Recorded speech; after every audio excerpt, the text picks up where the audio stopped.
Assalamualaikum warahmatullahi wabarakatuh. Saya sebagai moderator Alif Nabila. Saya Yusuf Fitri. Saya Fauzia. Saya Muhammad Asep Angga Gunawan. Kami dari kelompok 2 yang ingin mempresentasikan hasil yang kami diskusikan yang berjudul Sejarah Tasyri pada masa Nabi, Sumber Tasyri era kenabian, Sejarah sosial Makkah dan Madinah pada masa Tasyri. Materi yang pertama akan dibacakan oleh saudari Aisyah Fitri. Dipersilakan. Fase Makkiyah dan Madaniyah. Makkiyah, periode pertama ialah periode Makkiyah, yakni semenjak Rasulullah SAW masih menetap di Makkah selama 13 tahun, mulai beliau diangkat sebagai Rasulullah sampai beliau berhijrah ke Madinah. Dalam fase ini umat Islam masih terisolir, masih sedikit jumlahnya, masih lemah keadaannya, belum bisa membentuk suatu umat yang mempunyai pemerintahan yang kuat. Oleh karenanya, perhatian Rasulullah pada periode ini lebih terfokus pada proses penanaman tata nilai tauhid seperti iman kepada Allah, Rasulnya, hari kiamat, dan perintah untuk berakhlak mulia, seperti berusaha memalingkan perhatian umat manusia dari menyembah berhala dan patung. 2. Madaniyah. Periode kedua adalah periode Madaniyah, yakni semenjak Rasulullah sudah berhijrah ke Madinah selama 10 tahun kurang lebihnya, terhitung mulai dari waktu hijrah beliau sampai waktu wafatnya. Pada fase ini Islam sudah kuat, berkembang dengan pesatnya. Jumlah umat Islam pun sudah bertambah banyak, sudah terbentuk suatu umat-umat yang sudah mempunyai suatu pemerintahan yang gemilang dan sudah berjalan dengan lancar media-media dakwah. Keadaan inilah yang mendorong perlunya mengadakan tasyri dan pembentukan undang-undang untuk mengatur perhubungan antara individu dari suatu bangsa dengan bangsa lainnya, dan untuk mengatur pula perhubungan mereka dengan bangsa yang bukan Islam, baik di waktu damai maupun di waktu perang.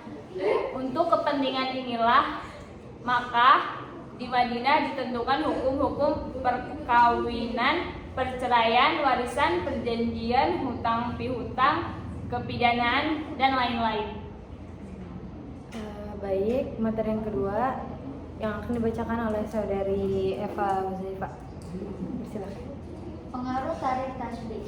Tasyri pada masa Nabi disebut masa pembentukan hukum atau al-insya wa al-takwin, karena pada masa beliau inilah mulai tumbuh dan terbentuknya hukum Islam, yaitu tepatnya ketika Nabi hijrah ke Madinah dan menetap di sana selama 10 tahun. Sumber asasinya adalah wahyu, baik Al-Quran ataupun sunnah Nabi yang terbimbing wahyu. Semua hukum dan keputusannya didasarkan wahyu. Masa ini sekalipun singkat tetapi sangat menentukan untuk perkembangan hukum dan keputusan hukum berikutnya. Baik, materi yang ketiga akan dibacakan oleh saudara Asep. Di waktunya akan persilakan. Sumber hukum pada masa Rasulullah. Berbicara sumber hukum pada masa Rasulullah, maka sudah jelas sebagaimana yang tertera di atas bahwa segala permasalahan yang ada ditanyakan kepada Rasulullah sendiri. Dan Rasulullah mengambil hukum-hukum tersebut sesuai dengan wahyu yang turun padanya. Jika tidak turun wahyu, barulah Rasulullah menggunakan ijtihadnya, referensi ulama untuk mengetahui hukum-hukum syarat. Saat itu hanya Rasulullah sendiri. Sebab Allah telah memilihnya untuk menyampaikan risalah kepada seluruh umat manusia. Artinya, hai Rasulullah, sampaikanlah apa yang diturunkan kepadamu dari Tuhanmu. Dan jika tidak kamu kerjakan apa yang diperintahkan, itu berarti kamu tidak menyampaikan amanatnya. Allah memelihara kamu dari gangguan manusia. Sesungguhnya Allah tidak memberi petunjuk kepada orang-orang yang kafir. Surat Al-Maidah. Baik, kesimpulan yang akan dibacakan oleh saya sendiri. Fase Makkiyah yaitu sebelum Nabi hijrah ke Madinah, yaitu saat Nabi masih berada di Makkah. Inti dari ayat-ayat ini adalah masalah akidah untuk meluruskan keyakinan umat di masa jahiliyah dan menanamkan ajaran tauhid.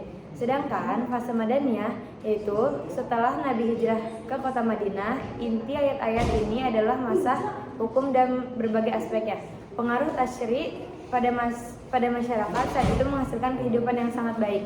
Dari segi perdagangan, menjadikan perekonomian masyarakat menjadi lebih baik. Dan ketika masyarakat ada kemaslahatan, maka mereka mendatangi Rasulullah untuk mendapatkan jawaban baik hukum ataupun lainnya. Adapun sumber hukum pada masa Rasulullah yaitu kepada Rasulullah sendiri yang didasarkan oleh wahyu Allah.